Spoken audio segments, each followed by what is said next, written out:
Hello YouTube fans and friends. Welcome back once again to Grand Tactitian, the Civil War, 1861 to 1865.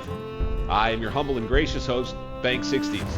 Appreciate you joining once again this alternate history replay of the entire Civil War. A long play project. If you're already a subscriber and you've enjoyed these updates, do me the favor, go ahead, click that thumbs up button. It helps the video, it helps the channel grow, and it helps this great game. Also, if you're new, subscribe to my channel and hit the bell notification to find out the next time I drop a video for you. Additionally, on the bad news front, we have lost Fortress Monroe.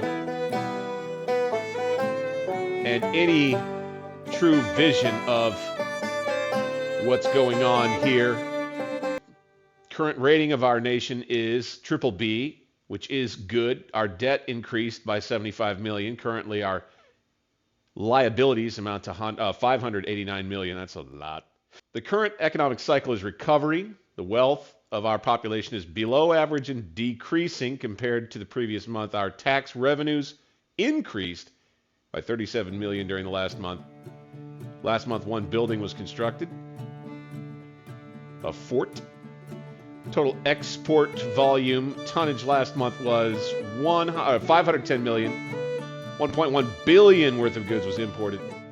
Average corporate production over the last 3 months, 558 million, down 67 million compared to the previous month. Interesting. A running total there that continues a negative trend, but we're not alarmed by this just yet. So we hit the play button. Finance improvement of the nation's domestic markets to boost the economy in the long term. This will increase the efficiency of all market buildings, which will stimulate local economy. Each level of this project will further increase efficiency. I think, honestly, that given our situation, that is an extremely attractive option right now. How about this? Subsidize the nation's heavy industry, increasing profit for the private companies and making their business more lucrative. This will boost production and encourage further expansion of industry. Okay. Suppress population. Finance measures to suppress any hostile population in conquered states and territory. And we're not worried about that just yet. Finance the nation's diplomats to negotiate more lucrative trade deals with foreign nations. The trade deals will allow better prices when importing and exporting goods. Yeah, this one. I think I want to do this one and this one if I can. Let's see. This guy. And market reform. Boom, boom, boom. Markets efficiency plus 5%. I'll take it. Illinois, Indiana Territory, Iowa, Kansas, Kentucky. Yeah, okay. So I'm going to go ahead and I'm going to spend a little bit on reinforcements from here, part of April. I can't recruit as many. I'm going to go ahead and do this. Unfortunate, but them's the breaks. We'll start with troops from New York. Infantry Brigade. We'll make it a medium-ish sized brigade. These guys will be in the blue, light blue. They will be volunteers, right? Yeah. And then I want them to look like that.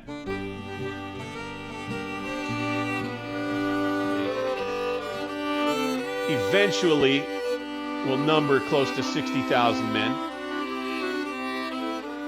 You got this one. They just got back not long ago, I think. We could probably send them out.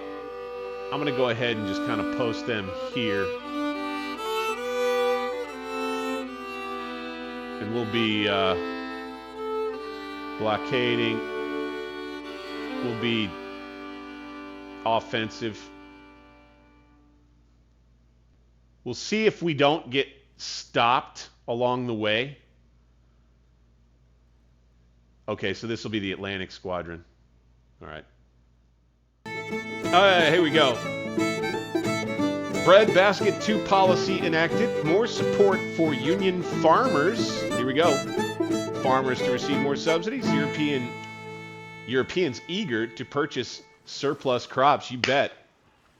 More pioneers move west. Union politicians have agreed to support the nation's agricultural efforts with further funding. Increased subsidies will make farming across the Union more profitable and will increase agricultural output. Good. The politicians are also intent on improving the northern trade routes. Improvements to canals and waterways will allow larger quantities of crops to be moved to the east for export. Improved transportation and increased production supply a surplus of crops that can be traded with Europe. The low prices improve their relations with the Union. As farming is made more attractive, the number of pioneers moving to the Midwest to farm increases. Yeah, baby.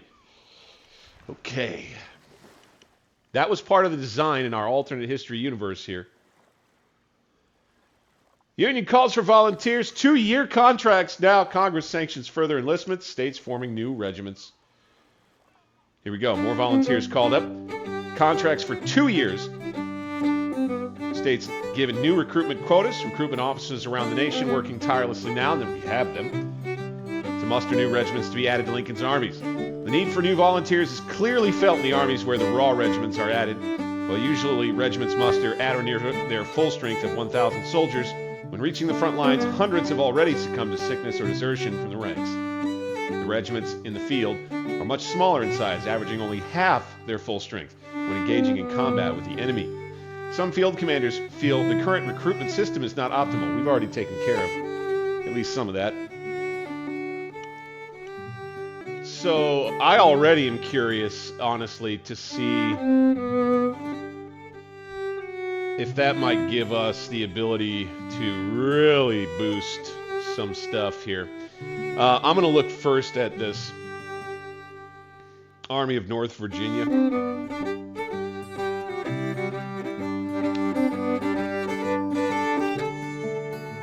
Okay. Now,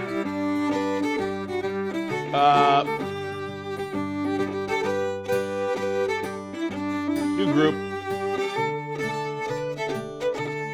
We need him to be promoted to Brigadier General so that he can command a division and feel all right about it.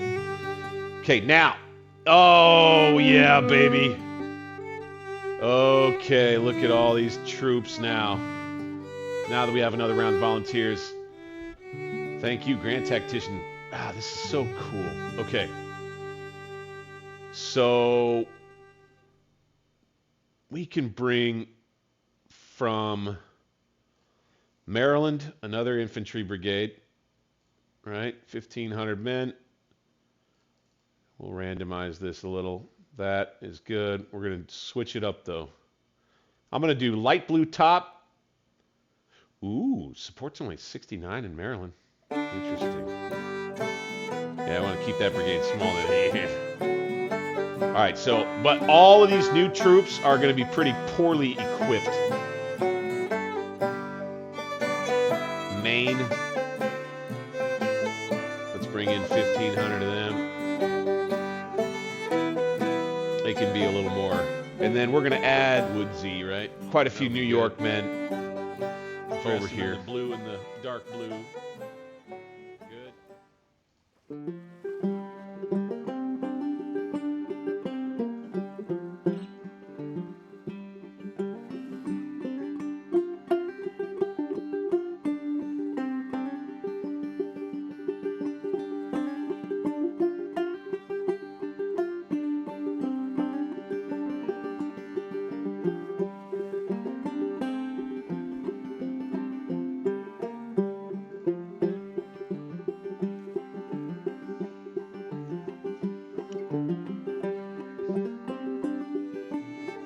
according to our intelligence sources and analysis, the Confederate government is currently discussing the following policy. Government funding 1. Oh, okay. Already having some money troubles there. Looks like it. The Confederacy has completed the following projects. Organization reform. Oh, they, I think, have core now? Do they?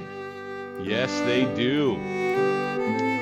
You see Johnson's Corps, Buckner's Corps. Okay. So they'll be moving around with their Corps, and I'll still be moving around with my armies and divisions. Okay. The Confederate relations to Great Britain are currently at 38%, a change of 0 during the recent month. The relation to France is currently at 38%. My move about breadbasket hasn't changed, it hasn't. Estimated 0 men recruited into 0 brigades. 8 new ships were started construction. Ooh. Okay. Their morale's gone up. Enemy is consolidating and regrouping. Okay. All right, the next thing I wanted to do was, let's reinforce McClellan down here.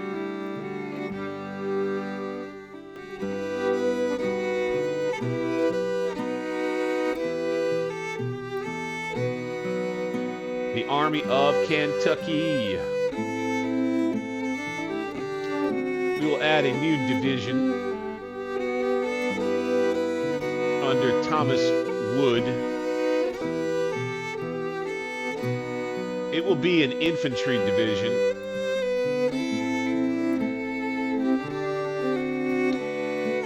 We'll have troops kind of more from the Midwest. Michigan. And I think we'll probably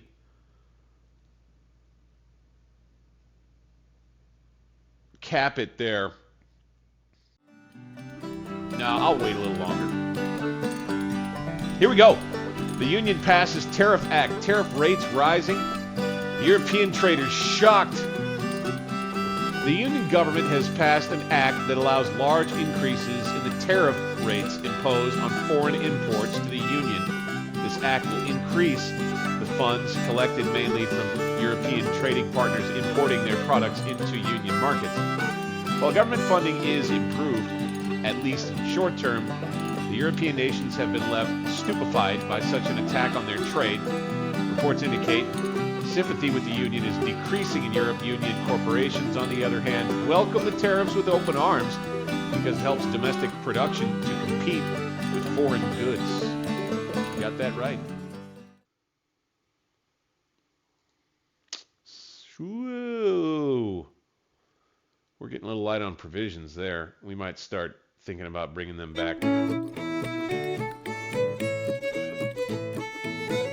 All right, depot done.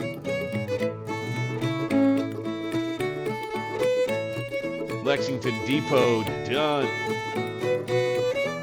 So that definitely means we will push south. Let's go with green down to here and here.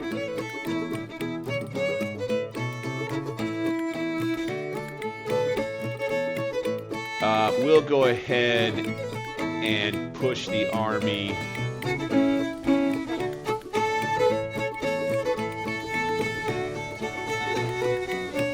I want to get to this area here for sure, and then we're going to have to think about what we do after that.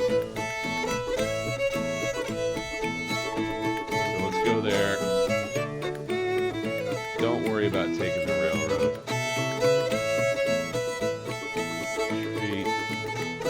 So let's have scouts out, defensive.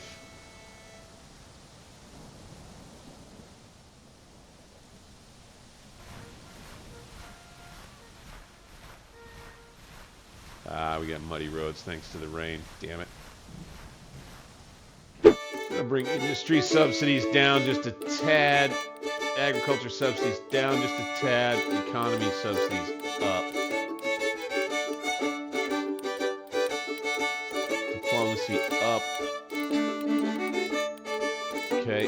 All right. We wanted to... Oh, that's right. It's in policies. Can I do the reorganization?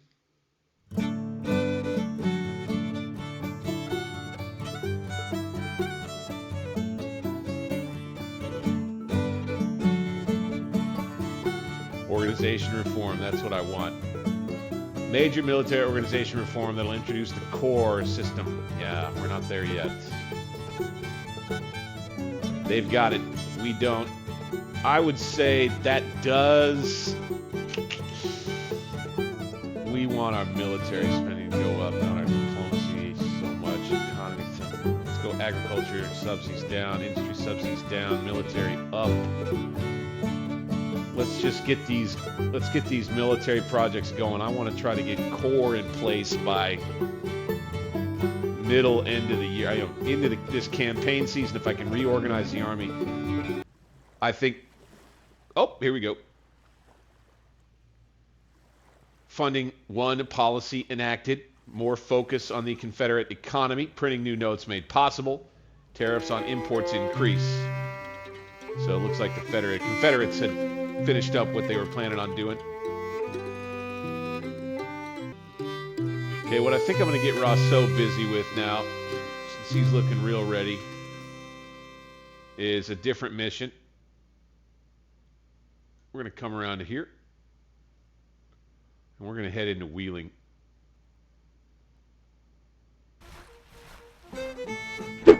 Whoa! Mexican intervention escalates. The British and Spanish withdraw. Napoleon III vows to conquer Mexico. And the French push inland. Mexican army in disarray.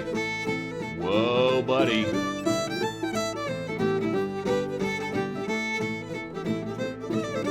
The European intervention into Mexico is turning into an invasion. Reports indicate the British and Spanish forces in Mexico are already withdrawing after realizing the French are not there to only collect payments of debt, but to conquer the whole country. Okay. The French ambition to conquer Mexico would also open a line of supply to the Confederacy. It is said that Emperor Napoleon III wishes to open a trade route to Texas in order to control the European cotton trade. Any other support for the Confederacy remains questionable, but if the French plan succeeds, we can see a French-controlled Mexico as a neighbor to the Confederacy within months. That is not good news. All right, so we'll move away from the road just a tad.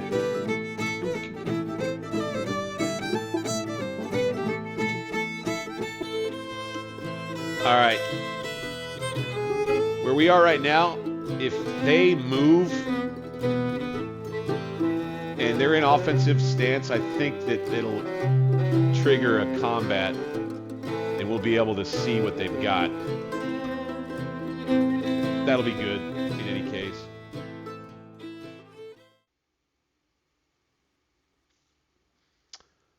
Now, this is a good spot for them.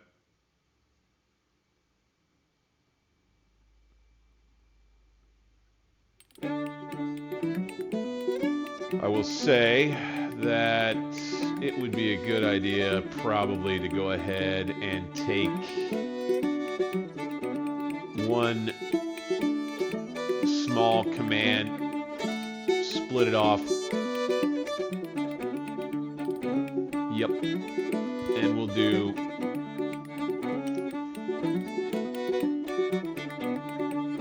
third Cav.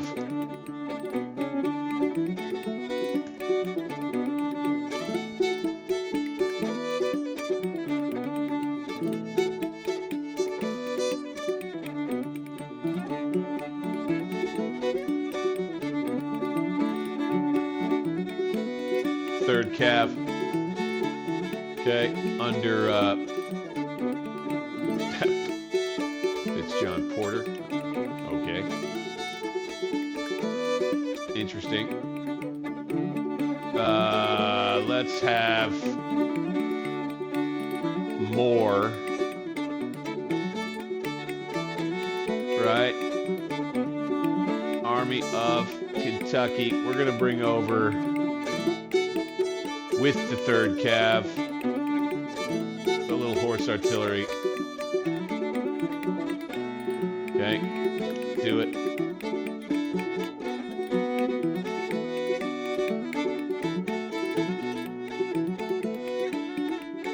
Okay, it'll take a day to create that unit. And with the 3rd Cav, I'm going to just come over here toward Louisville. Okay, McClellan's next move is going to be to detach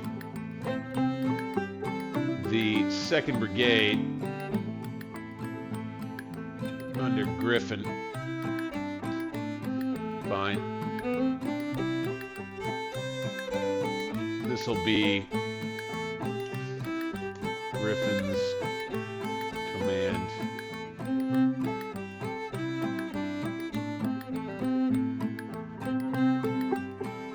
He'll be ready to go in about a day. And I'm going to send them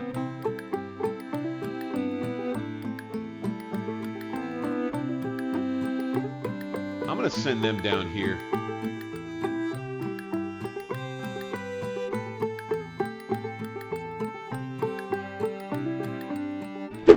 Ah, fuck, policies. Okay, I keep forgetting. We want. What do we want to do? This was legal blockade. It's pretty attractive. Arming of civilian ships.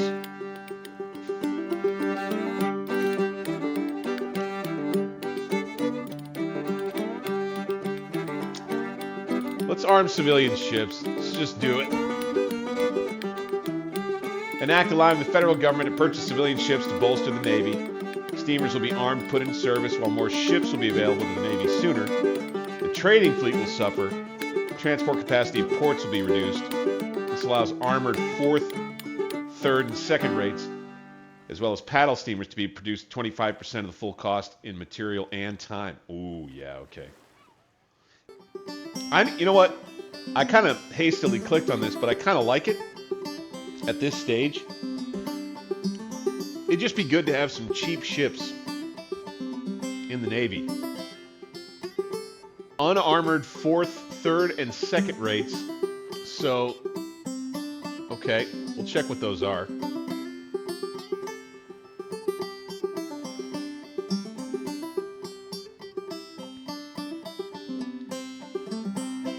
Confiscation Act. Yeah, we're not going to worry about that. Government funding, too. We're going to do that. There will come a time, I believe, where I want to try the role play in the Army encampment mode here in game. That may be coming down the road, but I do like looking on this. This is great.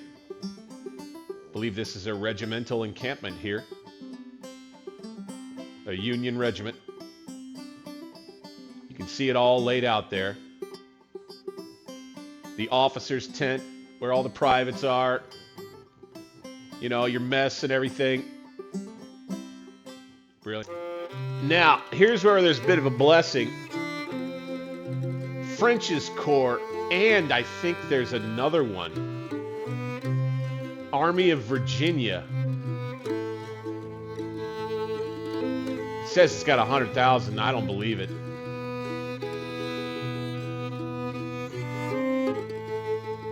Huh.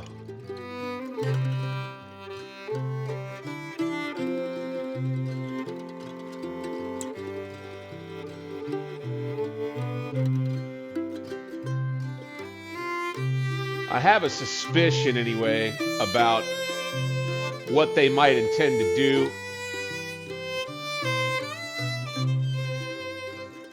I think I'm going to go ahead and bring this unit closer.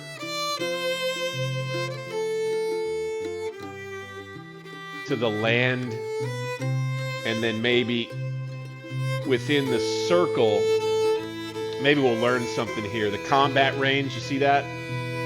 Any enemy units within this range are engaged. So if they were to try to make some kind of a crossing, they would have no choice but to fight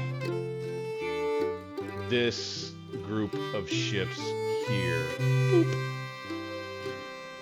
And then, of course, we just make sure that we keep it out far enough that we don't engage the forts here and here.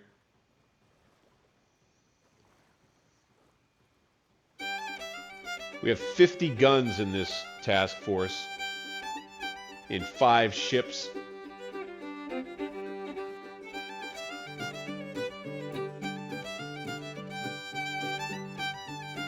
Looks like 3 heavy ships, 2 light ships. That's a very important location to defend. Here's the other one. I think I'll take this squadron under Farragut.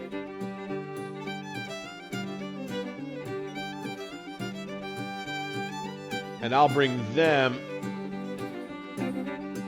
down right about here.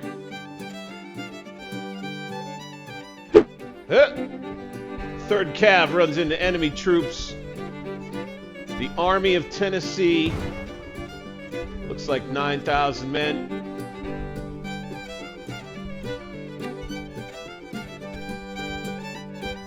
Taken 6 casualties, they've taken 20. Maybe leave this as is. Have the Cav kind of screening here. I'll tell you what. Ah, the Rebs snuck up. We get a perk here. Torpedoes. 11 ships. What I want to do is try to split off a unit here, but I'm not going to be able to. We're going to bring this fleet up the river. We will do that. You kind of have to think of this action more as kind of a skirmish over here, where with some screening cavalry, you might say. 10 casualties, right? An ongoing skirmish. West to the river.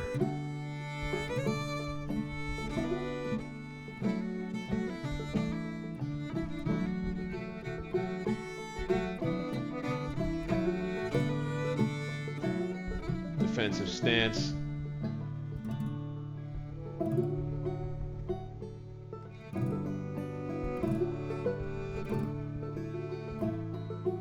I'm going to keep these guys where they are. Okay, we got projects that we can look at doing here. Armor. We do have enough. Let's see here. Administration reform. Finance political reforms that will allow more efficient policy making in the long run. Whether this means structural changes in the political system or simply using money in a way that makes individuals reach a consensus faster, does not matter. The end result, which is faster processing of political decisions, counts. So I think this is fine. The political system is a messy and arduous one. And in a time of war, we'd like for that to be less arduous. So let's research that.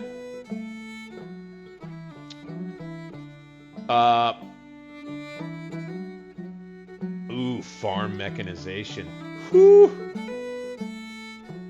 Corn is king. Finance the logistical effort of selling crops to Europe, increasing relations with the European powers. Western Europe has suffered continuous crop failures, and the northern farmers provide nearly half of England's grain imports. As British ships carry grain home to England, they can return with exported war material for the United States. A very beneficial trading arrangement. It seems that King Corn is more powerful than King Cotton. I like it. That's kind of what and from an RP perspective, a little bit in this campaign, what we've been going for, from an economic, strategic perspective, we're growing the agriculture out west, and corn is king.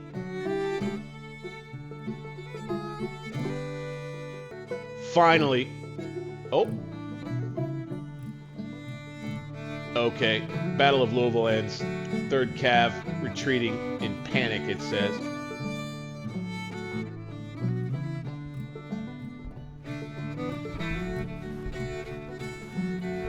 Yeah, they're fine.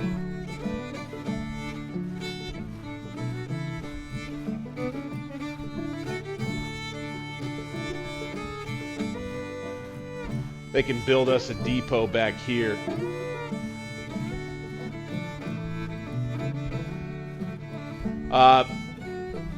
I think that it stands pretty well to reason that we'll take the Army of Kentucky and post it on this side of the river, keep it there, and await the next chance for an offensive toward Louisville. I think we're gonna go for it. In the meantime, and by the way, that'll probably have to wait again for another month or two.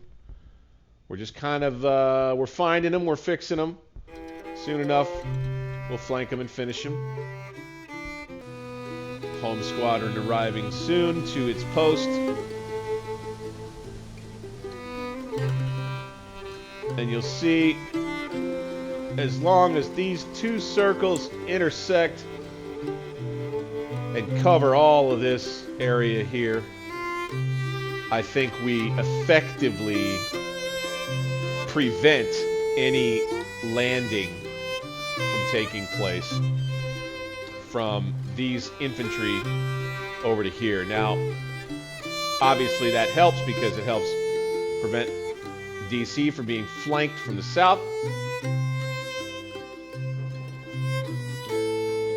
We don't know what sort of naval presence they might be able to muster up here. I doubt that that can rival our own. And so my expectation as a result of these moves, my expectation anyway, is that these troops here, the Army of Virginia, and then the other corps that's there, are going to end up shifting back to the north. What I think I'm going to do, I may change strategy a bit.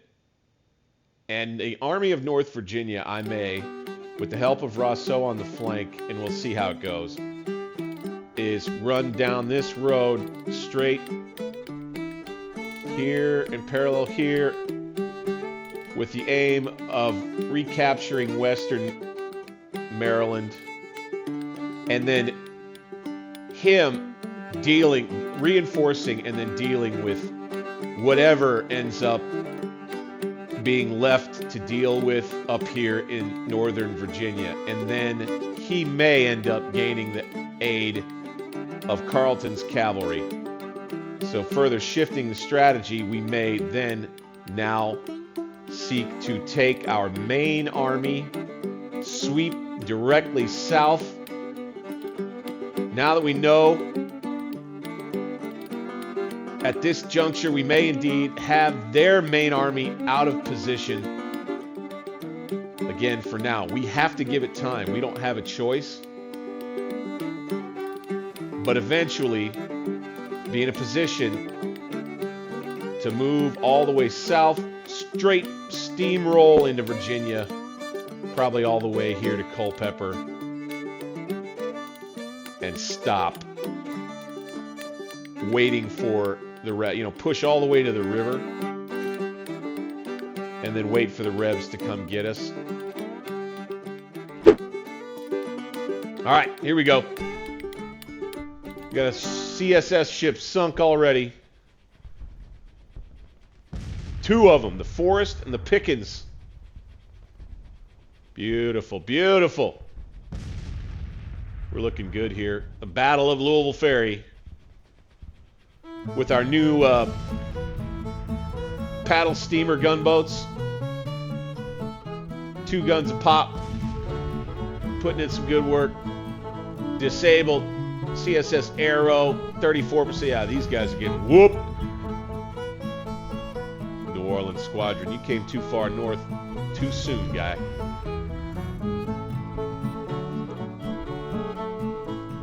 A victory there will allow for us to figure out, I think, once and for all, how to split off part of the fleet and put it in the river right here, blockading Louisville, to take the rest after that back to Cairo. We can celebrate now in D.C. in the halls of power. Indeed, as we read over the headline, the Battle of Louisville Ferry was fought for 2 days. Federal Mississippi Squadron, some 11 ships. Confederate New Orleans Squadron, some 7. The engagement raged on. Hours with 2 ships lost. So, and that's across the entire engagement, right? You think about that in terms of how heavy the battle became at one point after they had found each other, engaged each other, and then decided to engage in heavy fighting with each other. Okay, that all took 31 hours for them to do. We did get one prize. Awesome. Sources, the Confederate side report, the public unmoved. Many waiting anxiously for more news from the sailors and merchants about the developing situation. Okay. Man, they got the AI writing down pat in this game. Okay. New headlines. Union Navy, unstoppable. Another great victory. Union rules the waves. The Civil War rages on land and at sea. Recently, the Union Navy has been victorious. It has crushed the opposition in the last 5 major engagements. With the Confederate fleets unable to challenge Union naval might, the North rules the waves. You damn right. This news has been received with great enthusiasm in the northern cities. Citizens are flocking to read about the heroic deeds of their sailors and their favorite commanders. With such men in charge of the war effort, it seems like the road to victory is open. Damn the torpedoes! Full speed ahead. Yes, sir. Okay. But we're banged up pretty bad here. And it's going to take quite a while for them to regain readiness. They're going to head on back. I would say a strategic defeat in some respects, in the sense that we were not able to secure a blockade here, and they don't appear to be moving. Still got 4 ships. Okay. Mid-April. I in the Army of Tennessee with Griffin on the flank. We need to send him some artillery.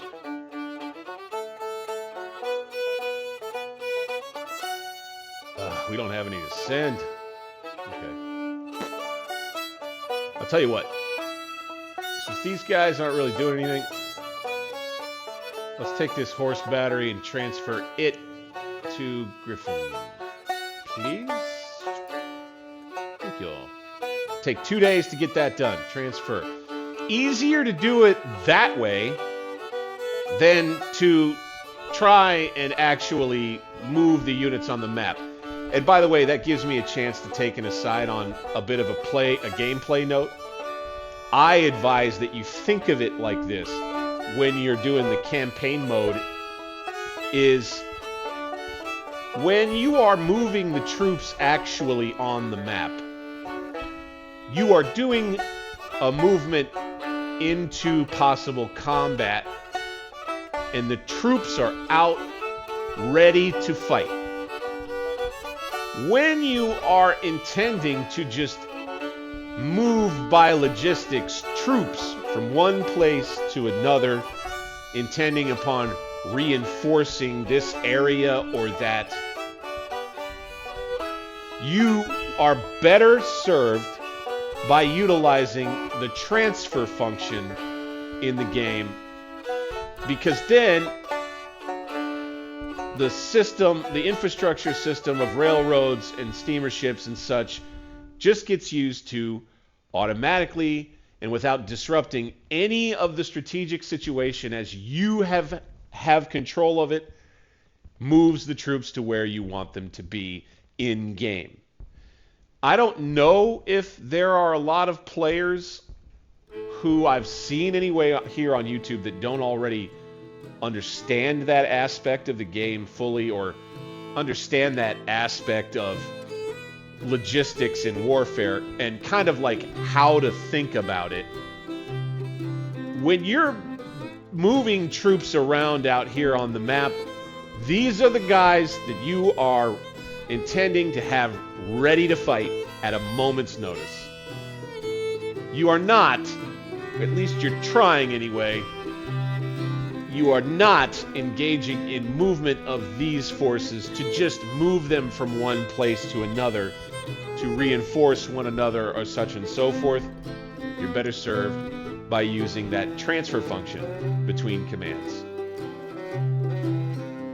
Okay, Army of the West is under Hooker is officially back.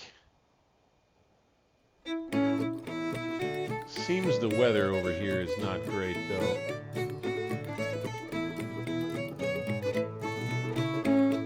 So let's take him and move him southwest again.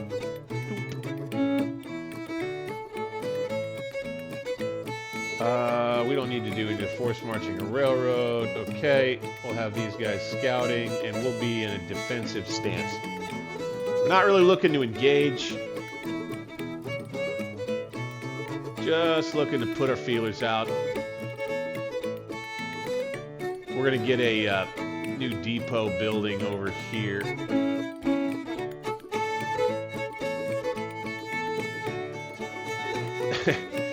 What's funny about, you know, war and the prosecution of war is that a lot of the time your army out in the field is there to just help you build your supply infrastructure as you're going along your way, in game for sure, in real life to a degree. I've never come in and taken a detailed look at our production. How are we doing now? Okay, wow, okay, so yeah, we've got quite a few.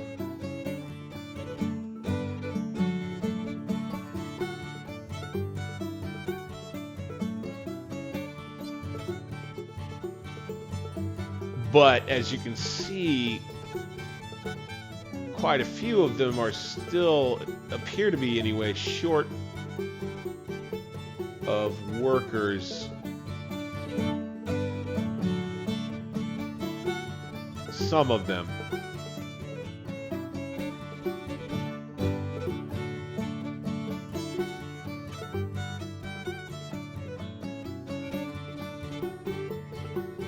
Look, the value of their production has gone way up. Efficiency's way up. Workforce has gone down. I think the subsidies have really helped. Profits have gone up. Compared to where they were, it's not great. But the value of the production going up is definitely a good thing. With the ironworks, foundries, same. All of the production values. Wow. Okay. Okay. That steel. That is goods and trade.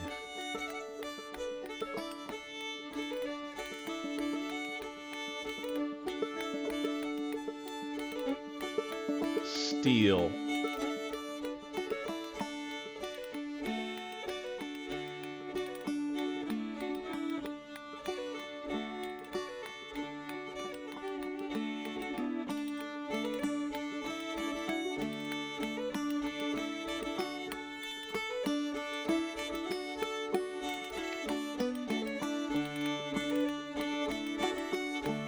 Low value on the global market now, but I'm pretty sure it's got a real high value for us.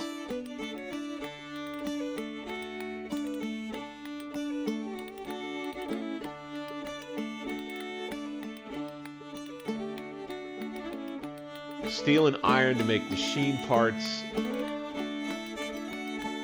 Steel and iron that make locomotives.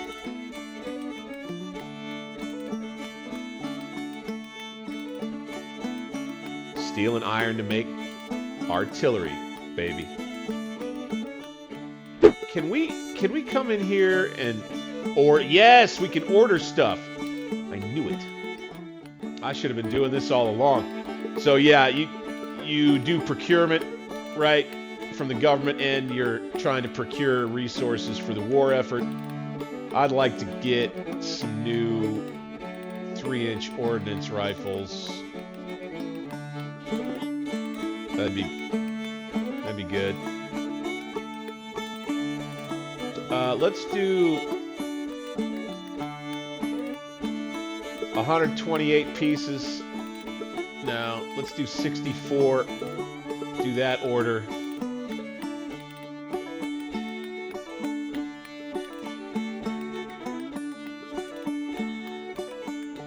I want to order up some of these 30-pound parrots. We're going to do 8 of them.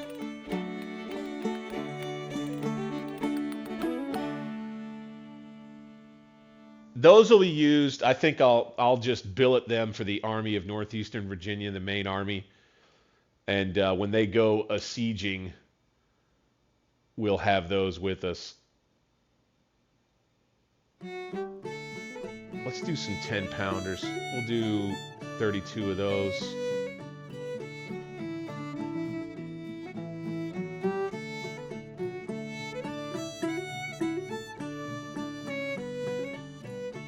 And you can see how they're going up based on trade, right?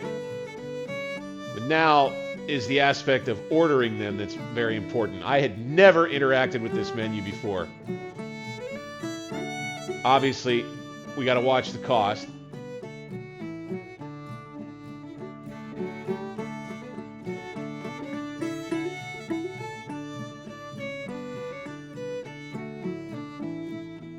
This Sharps rifle.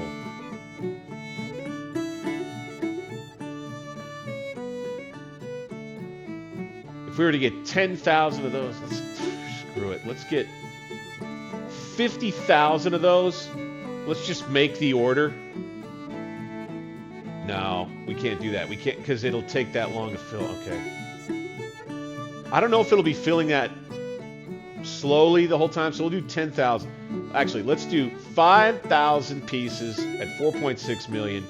It'll take 182 days to finish. Now, I don't know if that means that in 182 days, boom, we've got 5,000, or something else.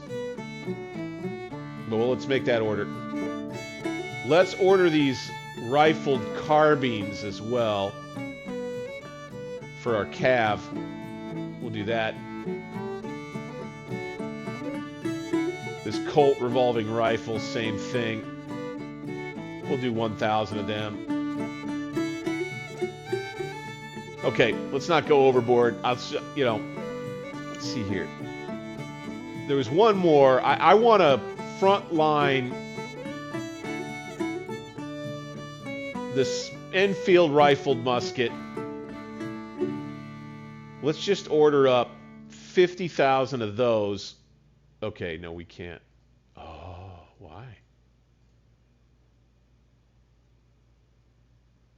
Not produced, that's why. Okay. Production only. Okay. So let's order these up. 50,000 of them. 131 days to get all these made. Blammo. All right. Now we got all this steel and iron production. We need to put it to use.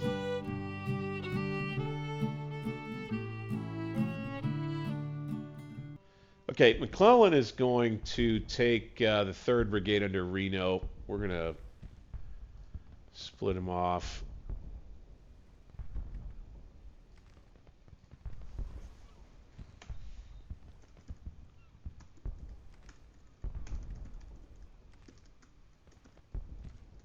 We're going to send Reno's brigade.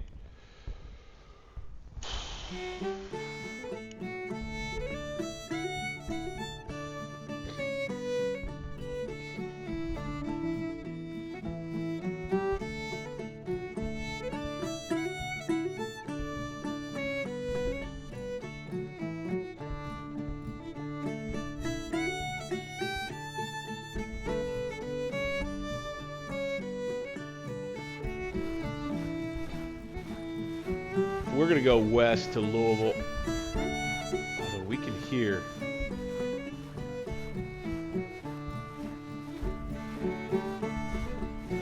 Okay, no, we're going to go right across the river. Right here.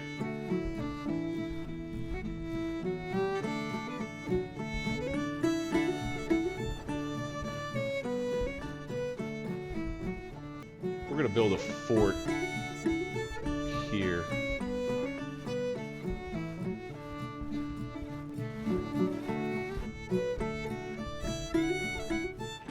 Got our new Pensacola squadron here. Whoa.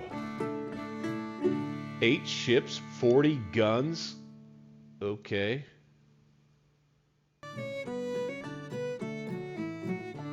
Reno's brigade. Go ahead. Get a depot. Oh, shit. Look at them go.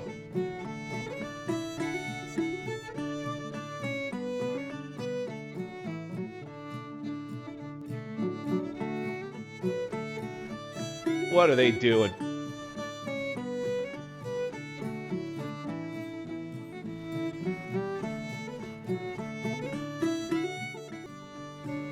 Oh my gosh, more silliness. What are they doing? Raid in force with the Army of Tennessee.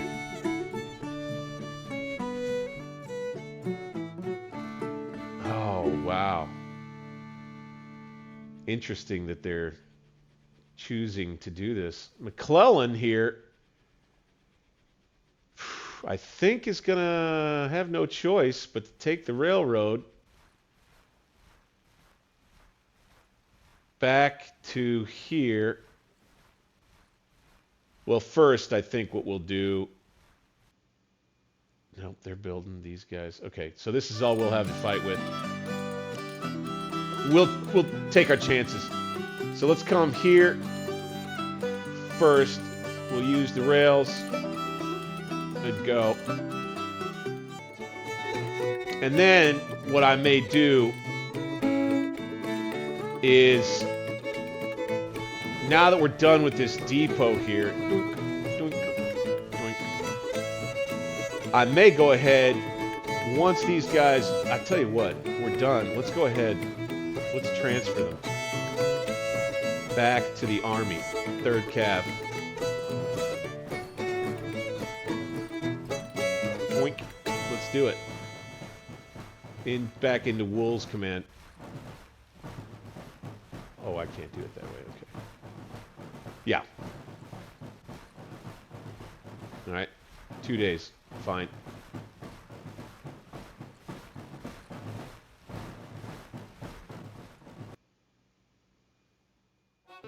Okay, these guys, I think here shortly, they will be ready to move again. And I will move them up here for sure, right up toward Louisville, this Mississippi squadron.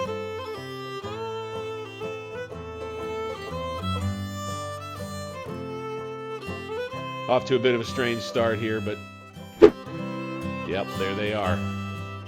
Those fucking tricky bastards. Here we go. So, I'm not quite sure what they think it is that they're doing, aside from pulling troops rearward instead of forward. And I would say that if the Confederate strategy here is to just successfully engage me in a battle and kind of tie this army up in Kentucky for a little longer, right? That would be considered somewhat of a strategic success for the Confederates. So I do, in that sense, understand this daring raid of theirs into Covington, Kentucky, and up near Cincinnati. It makes sense from that perspective. Ah! They blocked us again. Okay. But again, we've got them woefully outgunned. hopefully we can get away from this one without having to go backwards.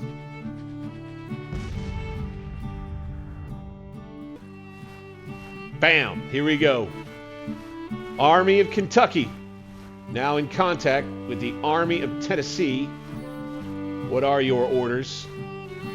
Well, by God, we're going to launch into action, I believe. Play the battle. Here to join Wood. So Wood will have all of these guys. McClellan will have all of these guys. Wood will be left almost to his own devices here at the fords. McClellan will flank with the rest of the army here. And may God's will be done. I think that will be the plan. We'll fight the battle in the next episode. I want to leave you hanging just a little bit so I can get you back for the next one. If you are a fan and enjoy the content right now, do me the favor and click that thumbs up button for me. It helps the video get out there more. It helps the channel. Of course, it helps this awesome game, Grand Tactician, the Civil War. Subscribe to my channel, Alternate History Gaming, and hit the notification bell to find out when I drop the next video for you. Until then, I'm Bank 60s. Later.